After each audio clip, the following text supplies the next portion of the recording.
Ushai no se escucha. Ya casi, ya casi. ¿Está grabando? Sí.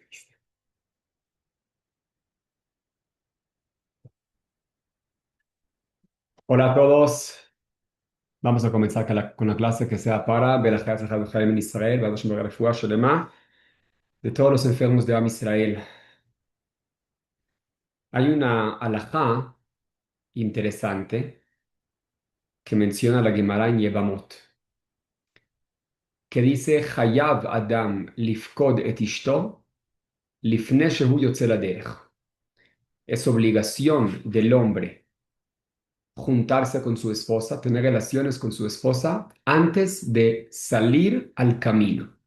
Cuando uno se va al camino, se va a despedir de su esposa y más en aquella época que los caminos eran, puede ser que meses, quién sabe cuándo iba a regresar, tiene que darle esa seguridad a su esposa que le funciona a ambos, los llena para todo ese tiempo que van a estar separados y tiene que juntarse con su esposa antes de salir de viaje. Dicen nuestros sabios que ese es lo mismo que sucede ahora que estamos próximos a Tisha B'Av, que es el ayuno, quizás uno de los días más tristes del pueblo de Israel, pero por algún motivo la Torá, o más bien el Naví, el profeta Irmiyahu en Megilat Ejá, le llama al día de Tisha B'Av Moed, Kara Alay Moed, se llama un día festivo. ¿Por qué se llama un Moed? ¿Por qué se llama una fiesta el día de Tisha B'Av? Tanto así que incluso en la halajá, todas las costumbres de luto que tenemos cuando comienza Tisha B'Av, por ejemplo, nos sentamos en el piso. Cuando comienza Tisha B'Av, no nos podemos sentar en sillas, a menos de que alguien que lo necesite. Pero los que podemos, nos sentamos en el suelo, así como los Avelim, los que están en duelo. También nosotros estamos de duelo por la destrucción de los dos templos en el día 9 de Av. Así hacemos. ¿Hasta cuándo nos sentamos en el piso? Hasta este año, jueves al mediodía. Después del mediodía del ayuno, ya nos podemos parar, nos podemos sentar en la silla, ya se termina el luto. Ya no se llama un día triste, se llama Moed, se llama fiesta. Y la pregunta que todos los mefarshim hacen, ¿cómo? Justamente en el momento que se estaba quemando el templo, ahí es cuando te sientas. Ahí es cuando dices que se llama fiesta, ya no es triste, ya quito todas las costumbres de luto. ¿Cuál es el motivo? De lo contrario, ahí es donde tenía más que empezar, porque el Bet HaMikdash se empezó a quemar el día 9 de Ab después del mediodía, al atardecer. Entonces, no, en ese momento ya no hay luto, nos sentamos en la silla, no mostramos que es un momento triste, es una fiesta. ¿Cuál es la lógica? Y lo que responden nuestros sabios es esta alajá que dice el Talmud. Hayav Adam lifkod et ishto lifne shehu yotze laderech.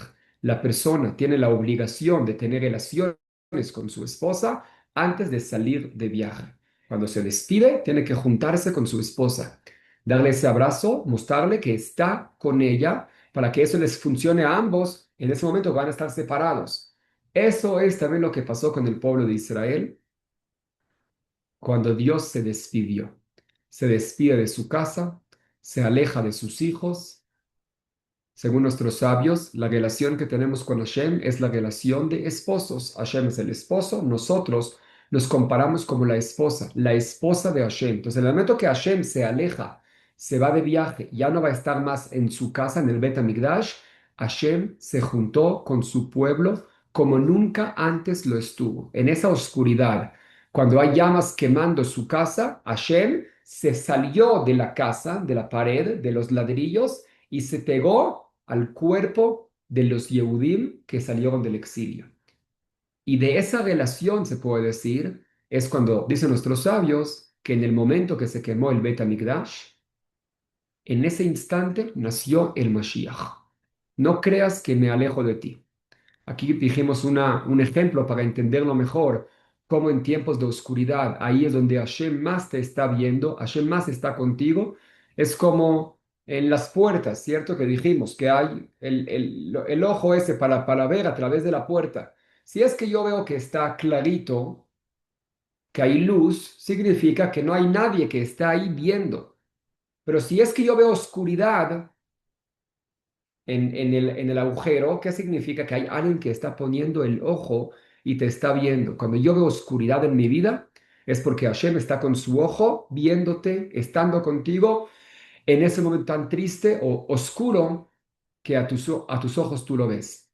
Entonces, en el momento que se destruyó el Bet HaMikdash, que parece ya lo peor de lo peor, Hashem ya había preparado la medicina, Hashem preparó ya la redención y en ese instante nació el Mashiach. Les quiero contar una historia que cuenta el Midrash. Cuando el Midrash cuenta algo, hay que saber que muchas veces no es literal lo que el Midrash cuenta. Nos viene a enseñar algo. Quizás a veces suena un Midrash como algo ilógico y no siempre hay que quedarnos con la historia, sino con el mensaje que está detrás. Y el Midrash cuenta que estaba un Yehudí arando la tierra con su vaca. De repente la vaca mugió, hizo un sonido, mu. Un árabe que pasó por allá escuchó el sonido de la vaca y dijo, ¡Hey! Judío, Yahud, deja de arar la tierra, deja de trabajar. Dice, ¿por qué? Porque apenas escuché del mugido de la vaca que ahora se destruyó tu templo, se destruyó el Bet HaMikdash.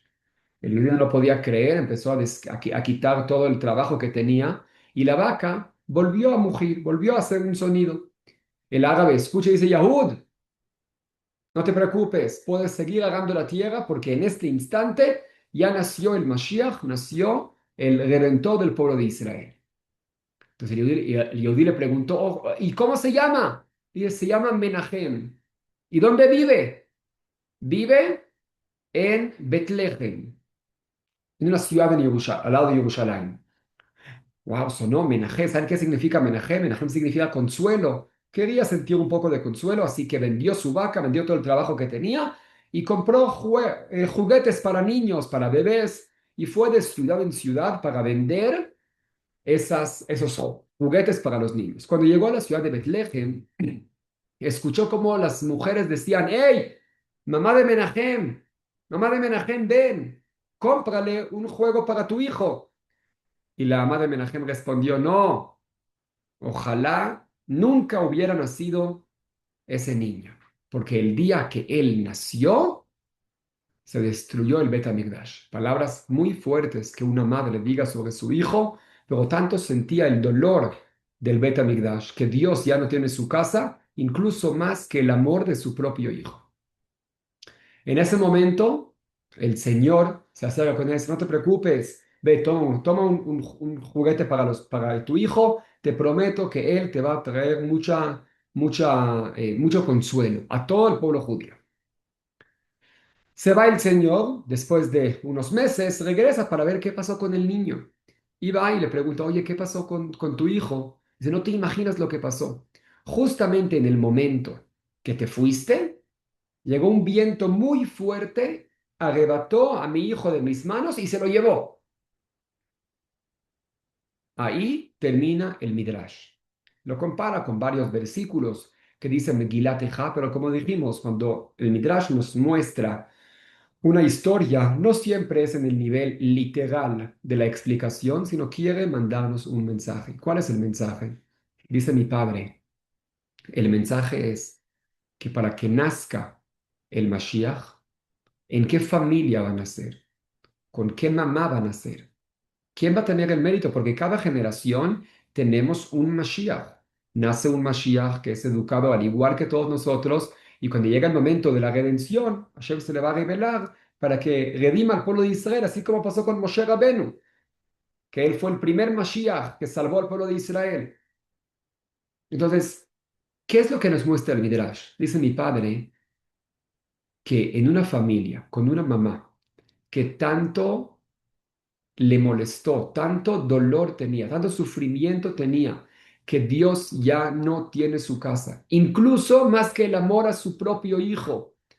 En una casa así, el hijo absorbe esa santidad del Bet HaMikdash, el anhelo a que Dios tenga una casa, eso es lo que lo lleva al final a querer redimir al pueblo de Israel, a querer que Dios tenga una casa y él va a ser el Mashiach, porque todo depende al final de cuenta de la educación que le damos a nuestros hijos, y de eso es lo que yo quiero hablar. Realmente más en muchos lugares del mundo, más que nada aquí en México, hay un tema que cuando llegué, realmente a veces me molesta o me duele mucho y lo quiero explicar.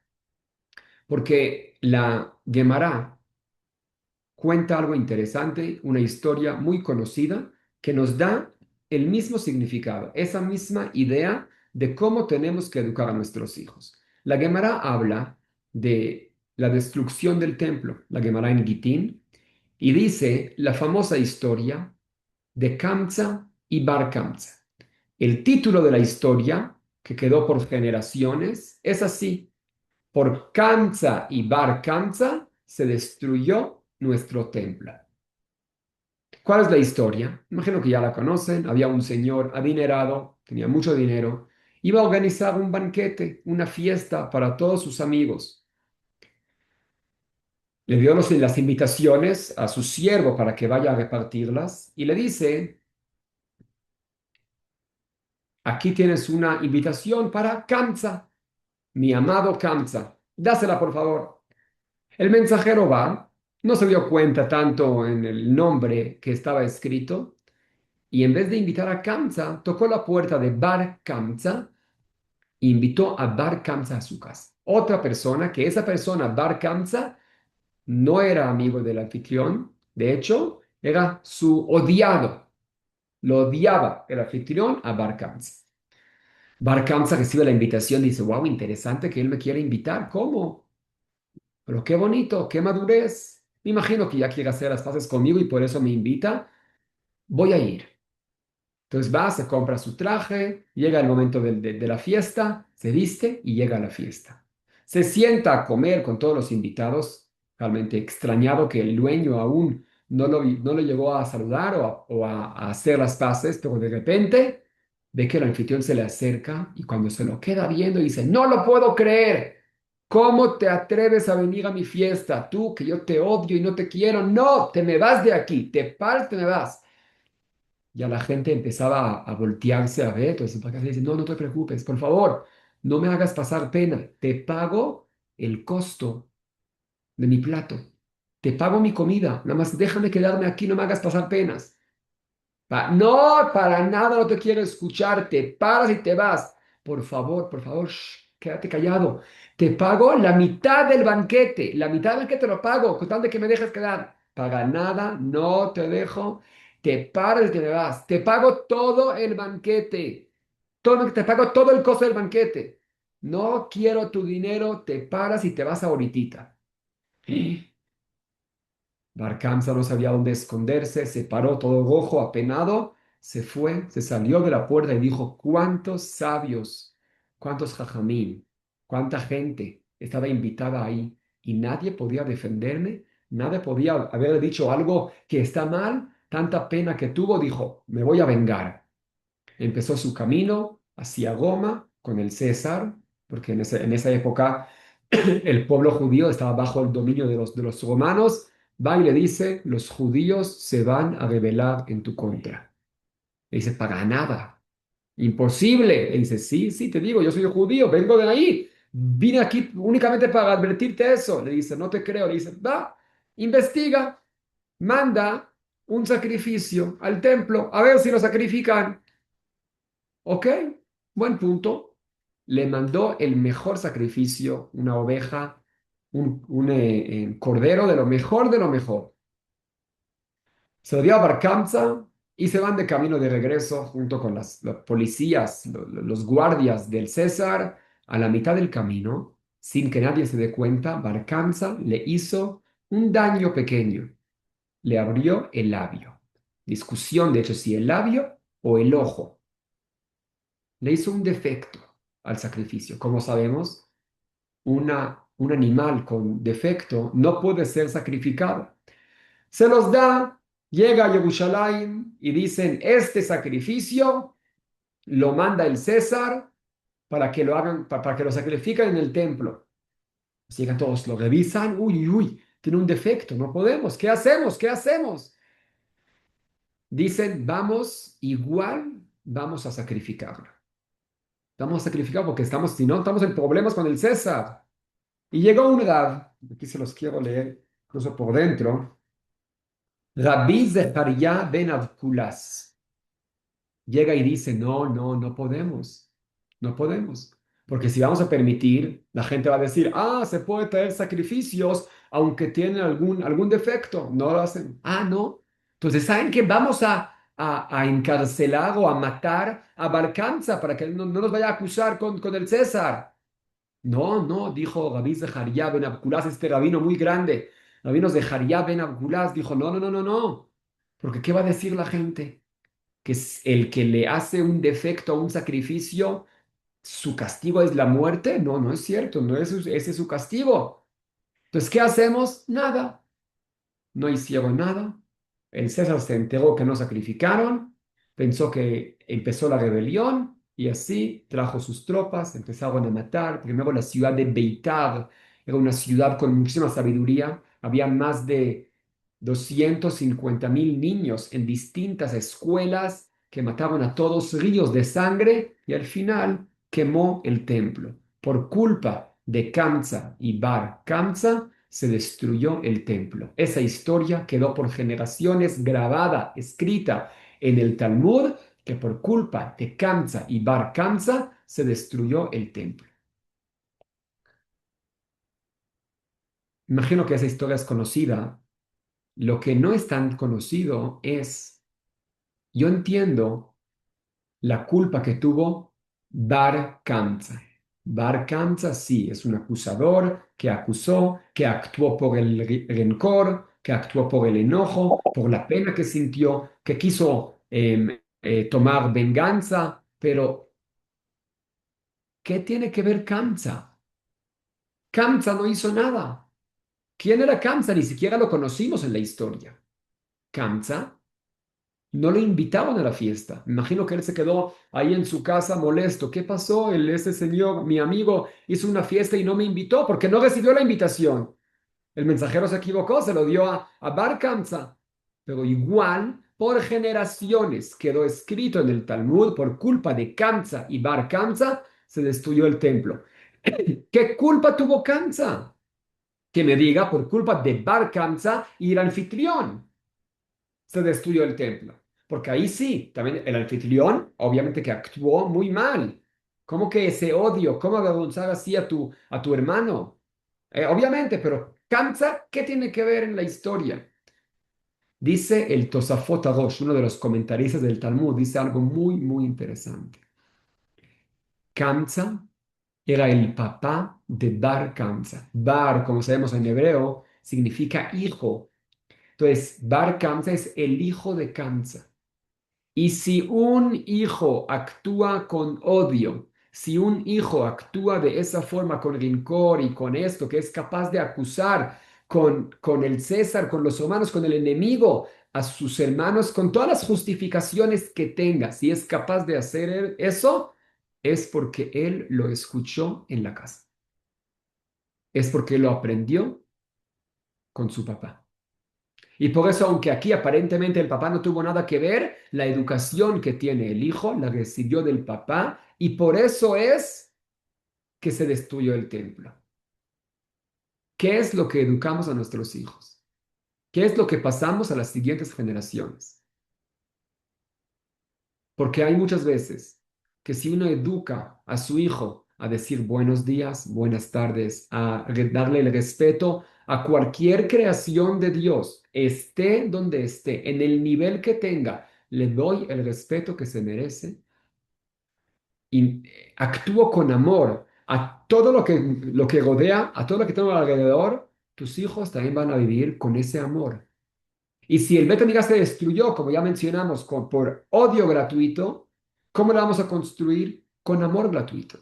Si es de que yo educo a mis hijos, que cualquier persona, aunque aparentemente tenga un nivel social, económico menor que el mío, inferior que el mío, igual lo respeto.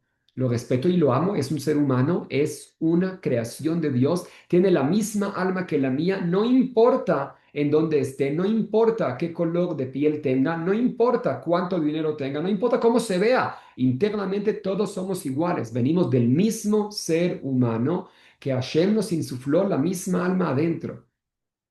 Y lo digo porque hay muchos lugares que sí, uno se cree un poco más y este es el Ijir y la Ijin, o sea, palabras que ni siquiera me gusta mencionarlas, pero si es que uno educa a sus hijos con amor, así es como formamos una generación que son aptos de traer la Geulá. Porque como dijimos en la historia de la mamá de Menahem, la mamá del Mashiach, ella tuvo el mérito por darle el respeto al Bet HaMikdash. Entonces, si yo quiero que en mi siguiente generación, que también tengan ese mérito, de traer la Geulá, que mi hijo sea el Mashiach, el redentor del pueblo de Israel, tengo que educarlo con amor. Y es la educación que al final de cuentas va a traer la Geulá. Y no importa la edad que tengamos nosotros o que tengan nuestros hijos o los nietos. No hay, en cualquier momento es un momento para empezar. Decido respetar, decido amar, porque el amor no es un sentimiento. El amor es una decisión. Si uno decide, voy a amar a cualquier ser humano, decide amarlo, lo va a amar. Cuando, cuando mi esposa estaba embarazada, estaban recién casados, de mi primer hijo, entonces, bueno, uno ya tiene su imaginación de cómo van a ser y cómo va a ser. Y, bueno, se los platiqué. Entonces, mi esposa es pelirroja, van a ser pelirrojo con ojo azul y va a ser guapísimo y se va a portar supremamente bien, no va a llorar en la noche. Uno se imagina que va a tener el mejor de los hijos. Y nace mi hijo, no es pelirrojo, es guapísimo, pero no es pelirrojo, no tiene ojos claros. Y lloraba muchísimo en la noche y hacía muchos problemas, pero igual, lo amo. ¿Pero por qué lo amas? ¿Por qué lo amas? Cuando nacen, todos los bebés cuando nacen son así. ¿Por qué lo vas a amar? ¿De dónde nace el amor? De alguien que tanto, tanto, tanto, tanto te molesta. Y te molesta y te molesta. ¿Por qué lo vas a amar? ¿Qué si te molesta? Porque no puedes dormir, no puedes tener tu vida bien, no puedes, todo lo que planeaste para tu vida, ya en un instante todo te lo quitan por ese hijo. ¿Por qué lo amas? Porque decidiste amarlo. 9 meses llevas con la decisión, voy a amar a mi hijo. Y cuando uno decide amar, el amor llega. Aunque esté en momentos súper difíciles, no importa lo que pase, voy a amar a mi hijo. Es una decisión. Cuando decido amarlo, lo voy a amar. Así también funciona con la pareja. Un joven me preguntó, aquí lo platiqué la semana pasada, lo platiqué en una clase. Un joven me preguntó, está saliendo a Shidujim con una chava y me preguntó, ¿cómo sé que es mi media naranja? ¿Cómo yo sé que es la mía? Le dije, no puedes saber, no puedes saber, porque el amor es una decisión. Decides amar a la persona que te casaste. Y cuando vives con esa decisión, que decido amar, lo vas a amar en cualquier momento. Entonces, si es que nosotros vivimos nuestra vida con esa idea de decido hoy, desde ahorita, termina la clase, decido amar a cualquier ser humano, decido amar a cualquier creación de Dios, vivo con esa idea de que voy a amar a todas las creaciones de Hashem, la educación que mi hijo ve, que mi nieto ve, que yo mismo experimento, es de amor. Así es como se construye el Bet HaMikdash. Porque si se destruyó con odio, ¿cómo vas a construir con amor? Esa es la idea. Tanto la mamá del Mashiach que educaba a sus hijos y también la destrucción del Bet HaMikdash. Kamsa le educó a Bar Kamsa. Vivir con odio es lo que llevó a la destrucción. Pero ahí no termina la historia. Porque después del título, que nos muestra la educación de nuestros hijos, que hay que educarlos con amor a todo lo que tenemos alrededor nuestro, después de la historia, la Gemara finaliza con una frase. Dice Rabbi Yohanan, Anvenatuno shel Rabbi Zecharia ben Avkulas, echriba et beten. La humildad de Rabbi Zecharia ben Abkulas, de ese rabino que dijo, no sacrifiquen ese cordero, que dijo, no podemos matar o castigar a Bar Kamsa para que no vayan a decir, esa humildad fue la que destruyó el templo. Así finaliza Rabbi Yohanan, así resume Rabbi Yohanan, uno de los rabinos del Talmud, esa historia. Por culpa de él se destruyó el templo. Es decir, no únicamente Kamsa y Bar Kamsa son los culpables, como dijimos, Bar Kamsa por lo que actuó y Kamsa por la educación. No, hay otro culpable más, ese rabino que no dejó sacrificar ese sacrificio. ¿Por qué? Él únicamente dijo la ley, la halajá, que la Torah indica, y la Torah dice que no se puede sacrificar un cordero, un animal con algún defecto, pues no lo sacrificamos. ¿Por qué parece que su culpa es la que llevó la destrucción y además la humildad? ¿Qué significa humildad? ¿Por qué le llama una humildad a ese rabino que él dijo no se puede sacrificar? Dicen nuestros sabios una idea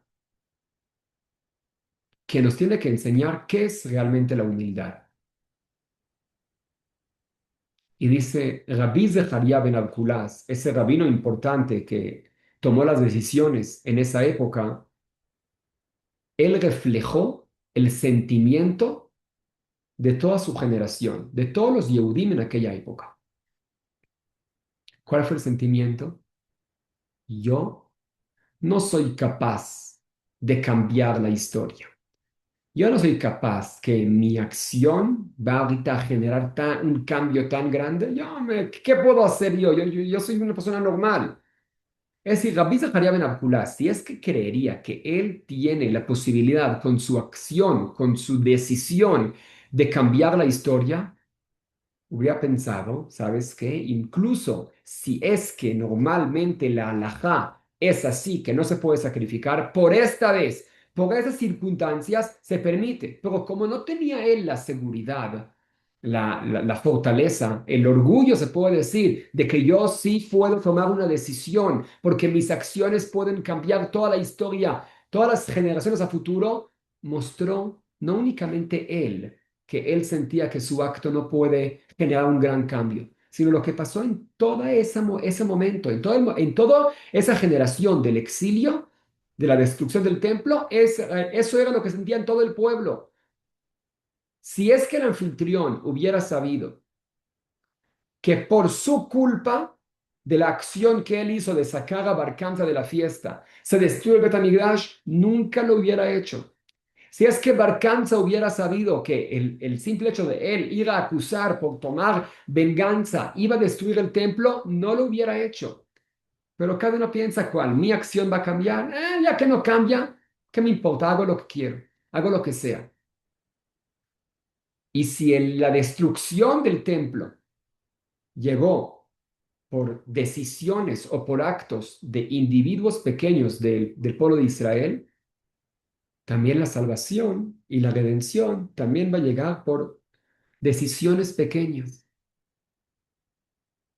Cuando uno no cree que su mundo, que su pueblo depende de sus acciones, eso se llama una humildad equivocada, una humildad negativa. De hecho, el mismo joven que me preguntó del shidduch, de esa chava que como yo sé, él también me preguntó, me hizo otra pregunta y me dijo,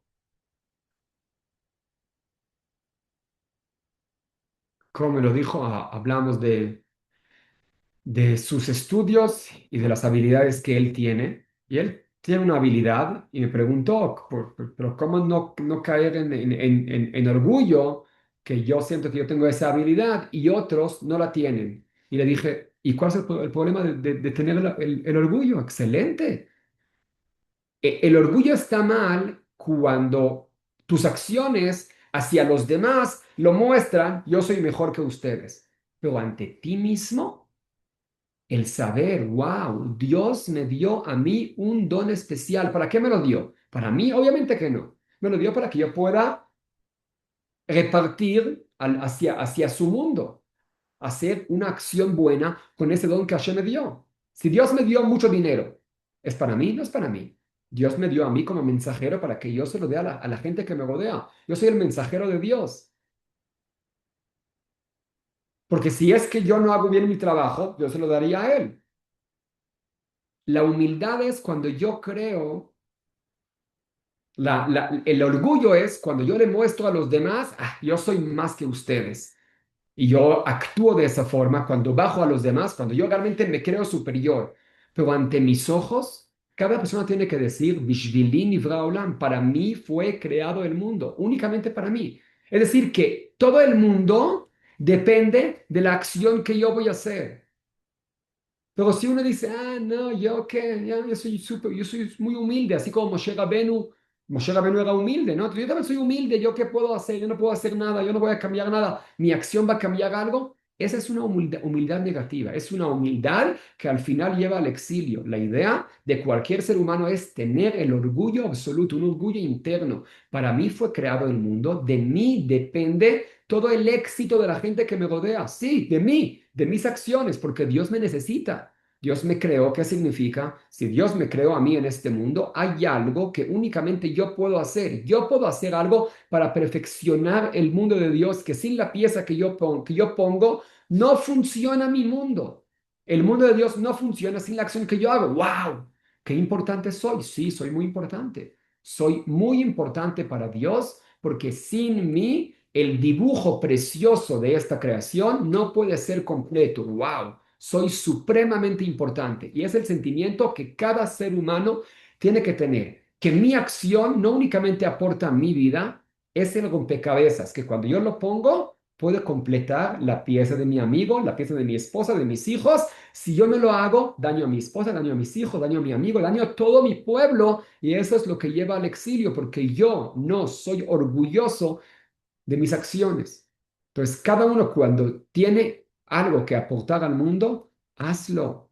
Tienes que saber que de tu tefilá, de tu rezo, de tu plegaria, que si hoy yo me meto en Minjá y le pido a Hashem, por favor, construye el templo, Hashem, por favor, ya quita el antisemitismo del mundo, Hashem, ayuda a los que viven en Francia para que no los persigan y que ya no haya nada de odio en Nueva York. De mi tefila, Dios espera, quizás Dios espera mi tefila, mi plegaria, mi rezo, para que haya paz. Entonces, mi tefila puedo apoyar a esa persona, pero uno piensa, ¿yo qué puedo cambiar? ¿Cuántas veces ya recé y no pasó nada? Mi rabino dice, por cada cosa que del cielo nos va a llegar, hay un precio específico. Algo cuesta 5, 10, 20, 30, 1 millón, 2 millones, 3 millones de rezos. Así como uno va al súper, eso cuesta 5, 6, 7, 100, 200, 1,000 pesos, 3,000 pesos. Cada objeto tiene su precio. También se funciona con las cosas espirituales. Lo que sea que le pedimos a Dios tiene un precio. Cada tefilá que damos se pone en la alcancía, uno, dos, y cuando se completa la cantidad de plegarias que hace falta para comprar, para adquirir, para descender esa bendición del cielo, ahí Dios no los manda. Quizás tu tefila, de tu plegaria, de tu rezo, depende la salvación de todo el pueblo. Pero uno piensa, ¿yo qué voy a cambiar? ¿Yo voy a cambiar algo? Sí, tú vas a cambiar el mundo. De ti depende todo el mundo. Uno de los motivos por qué Dios mandó a Moshe Rabenu a salvar al pueblo de Israel, Moshe era muy humilde, pero ¿cómo alguien tan humilde que yo qué voy a hacer? Yo que no puedo hacer nada, puede hacer todo lo que hizo Moshe? Vean lo que hizo Moshe, sacó al pueblo, peleó en contra del faraón, 10 plagas, se partió el mar, peleó en contra de los gigantes, hizo todo. La humildad la tenía interna. La humildad la tenía hacia la gente que lo rodea. Yo no soy mayor que ellos. Yo tengo mis herramientas que Dios me dio porque quizás Dios confía más en mí. Entonces, internamente, Moshe era súper orgulloso de su trabajo. Moshe internamente era muy orgulloso de todo lo que depende de él, porque si no, no haría.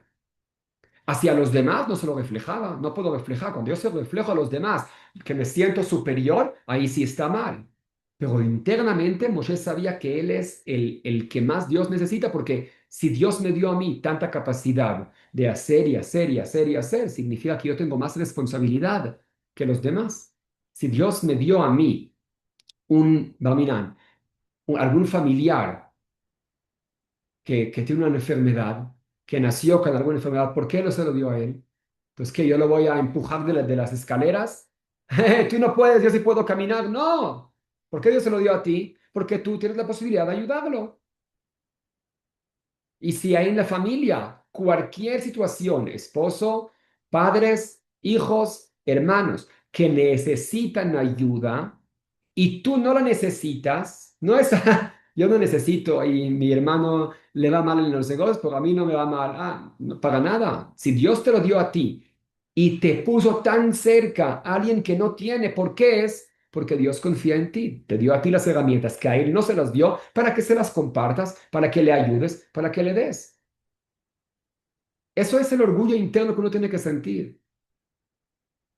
Dice el Eben Ezra, uno de los comentaristas hace casi 1000 años, que el motivo que Dios eligió a Moshe Rabenu es porque para sacar un pueblo de esclavos, que los esclavos no tienen nada de orgullo interno, nada de autoestima, no tienen nada de autoestima, yo no valgo nada. No, me pegan y yo no hago nada mío, hago pirámides, hago cosas de otras personas. Dios tuvo que generar a alguien que tenga orgullo interno, que sea del pueblo de Israel para que los pueda sacar y darles esa idea de que ustedes sí valen, sus acciones sí tienen méritos, ustedes son capaces de cambiar todo el mundo. Por eso Dios hizo toda esa vuelta, que Moshe esté creado en el palacio, que Batía, la princesa, lo quite del Nilo, lo cría en su casa, que crezca en el palacio, que sea el príncipe, que nazca con el orgullo interno, con esa autoestima, para pasar la autoestima al pueblo.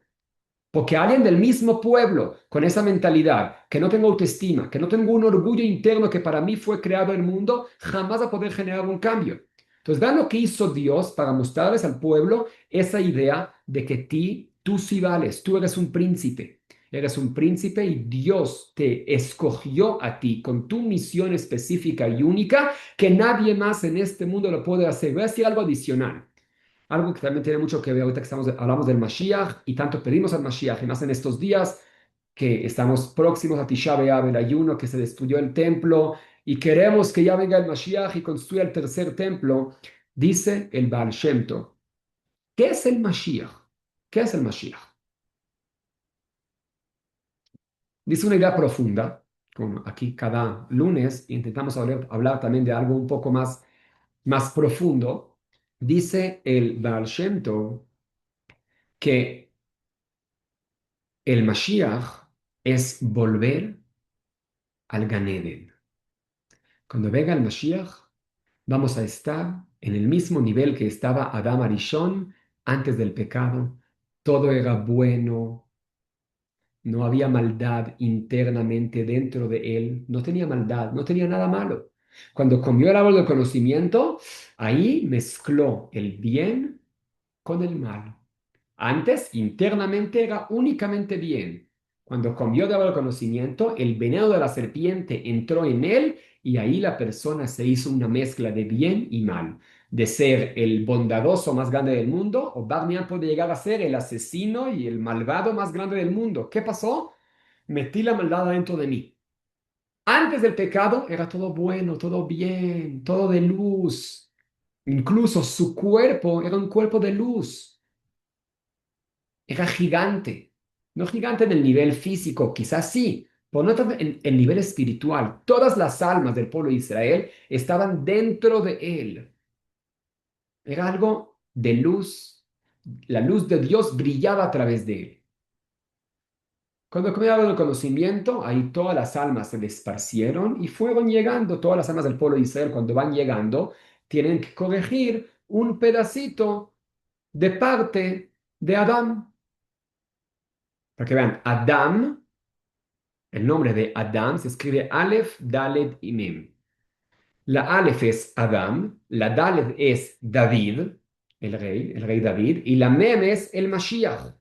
El Mashiach, que tanto esperamos que llegue, es el mismo, el cuerpo de Adam Arishon, lleno de luz, lleno de bondad, de únicamente bien que tenía antes del pecado. Pero como esa luz la perdió después del pecado, llega el pueblo de Israel. Y nuestra misión, que ese es el pacto que Abraham Avinu hizo con Dios, El pacto que hicieron Abraham con Dios, ¿saben cuál era el pacto? Dice Abraham, yo voy a reparar ese pecado de Adán. Yo voy a reconstruir el cuerpo espiritual que tenía Adán. Y por eso Abraham vino, aunque podía enterrar a su esposa Sara en cualquier lugar, no, buscó Meharat Machpelah, esa cueva. ¿Por qué? ¿Qué tendría que ser esa cueva? ¿Por qué esa cueva? Porque en esa cueva están enterrados los cuerpos de Adán y Jabá. Entonces, ya que Abraham vino, hizo pacto con Dios de recuperar el cuerpo de Adán y Jabá, de construir de nuevo ese cuerpo lleno de luz de Adán y Jabá, por eso él pidió enterrarse en ese lugar, porque esa es su misión. Y desde ahí toda su descendencia, tenemos la misión, vamos a construir el cuerpo de Adán Arishon. Los hombres el cuerpo de Adán, las mujeres el cuerpo de Jabá. Cada generación iba generando una parte de Adán. Por ejemplo, la generación que recibieron la Torá, que eran muy, muy sabios, que recibieron directamente la sabiduría de Dios, generaron la cabeza, el intelecto, el cerebro. Luego la generación de los profetas, que veían mucho más una visión espiritual, veían el futuro, veían lo que iba a pasar. De los profetas son los ojos. Luego la época del Talmud, que ahí se escribió la Torah oral, generaron la boca, y luego vamos las manos, y luego el cuerpo, y así cada generación va generando una parte más. Nuestra generación, ¿qué generaciones? ¿Saben cómo se llama nuestra generación? Ikveta de Meshiach, los talones del Mashiach. Según la parte simple, se llaman los talones del Mashiach, significa ya están los talones, ya falta un paso para que venga el Mashiach. Ya estamos muy próximos a que venga el Mashiach. Dice el Baal Shem Tov, nosotros vamos a construir los talones del Mashiach. La parte final, lo último que falta del Mashiach, ya está todo su cuerpo lleno de luz construido, porque cada persona que actúa bien, que trabaja con amor, que hace todas las mitzvot, que camina en el camino que Dios espera que un yehudí camine en este mundo, pone una chispa más de luz en ese cuerpo de Adán. Y otro más, otro cuerpo, otro pedazo más, otro pedazo más, otro pedazo más, y se va construyendo. Y en nuestra época ya está todo construido, falta únicamente los talones. ¿Qué pasa con los talones? ¿Qué pasa con los pies de la persona? El cuerpo tiene los sentimientos, la cabeza tiene el intelecto, el pensamiento. En nuestra generación no hay ni pensamiento ni sentimiento. Pasa muchas veces, no tenemos sentimientos de ahorita, wow, qué deseo tengo en cumplir una mitzvah, que uno puede llorar, uno puede sentir una alegría especial. Hay que trabajarla mucho porque tenemos tantas cosas que el mundo nos ofrece que despiertan mucho más los sentimientos, un viaje especial y los cruceros y los aviones y las películas y las series y todo lo que el Internet nos ofrece, hay mucho más que eso te jala el corazón mucho más.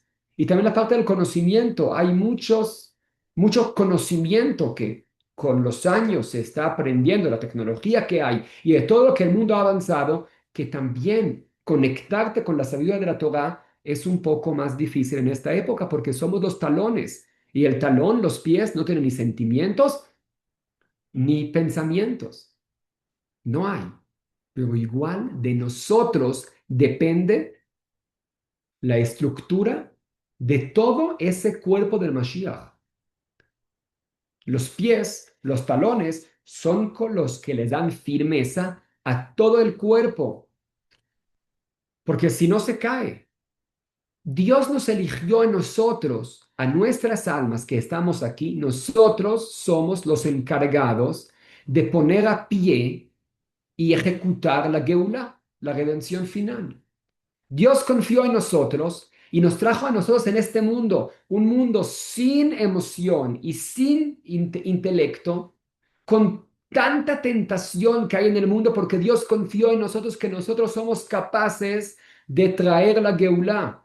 Ni siquiera Moshe Rabbeinu era capaz, porque si Moshe Rabbeinu lo fuera, lo hubiera puesto en esta generación.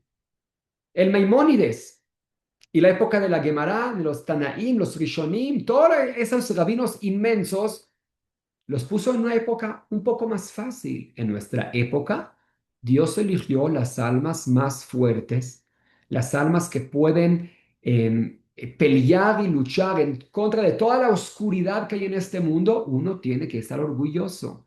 Dios me eligió a mí en una generación con tanta oscuridad, con tanta dificultad que hay para seguir el judaísmo, seguir el camino espiritual, con tanto odio que uno está en las redes sociales y recibe mensajes de cosas y muy, muy tristes, que es muy fácil ya matar a la otra persona verbalmente. Te puso en esta generación porque Dios sabe que tú tienes la fuerza, tú tienes la luz necesaria para quitar toda la oscuridad que hay. Entonces, si uno piensa, yo que soy capaz, no, tú eres capaz. Abraham Avinu, Moshe Rabbeinu, David Amelech, Shelomo Amelech, todos nuestros sabios están esperando que tú hagas tu acción, porque ellos también están esperando la redención, están esperando llegar al mundo bueno, volver al Gan Eden. ¿Y de quién dependen? De Ishai, de Malca, de Silvia, porque tenemos que poner nuestra parte del cuerpo.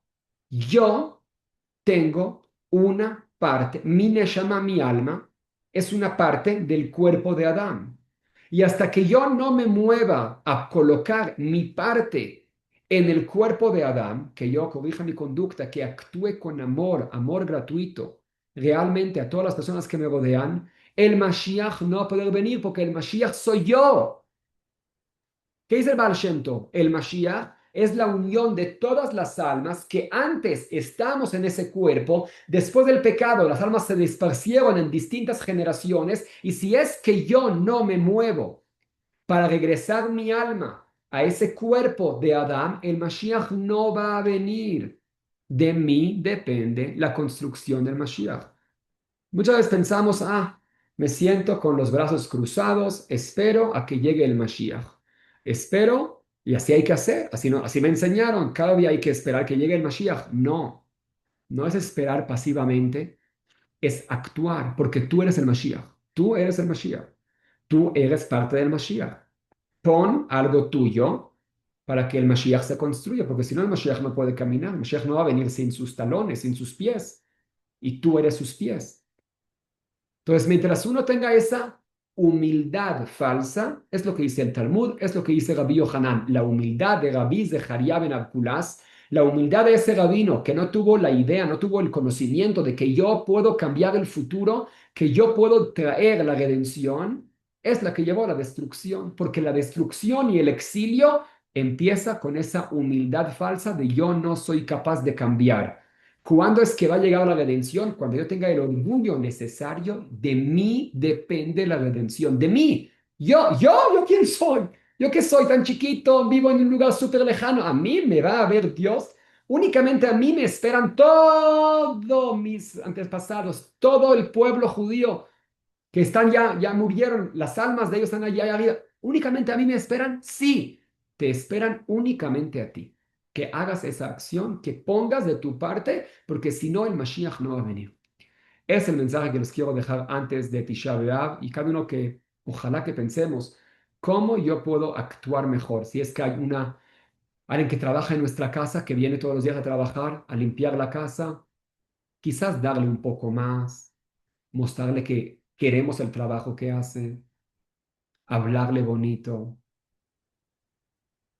Cada uno que piense, ¿qué persona hay a mi alrededor que no importa judío, cristiano, musulmán, árabe, la persona que sea, edad que tenga, nivel social que tenga, cómo yo puedo mejorar para mostrarle ese amor? Porque quizás Hashem está esperando ese gesto de amor para que el Mashiach pueda venir. Va a pasar que veamos que este jueves no tengamos que ayunar, que vamos a estar todos volando sobre las águilas del Mashiach hacia la tierra de Israel con la construcción del tercer Betamigdash, Bimherá beyamenu, amén ve amén.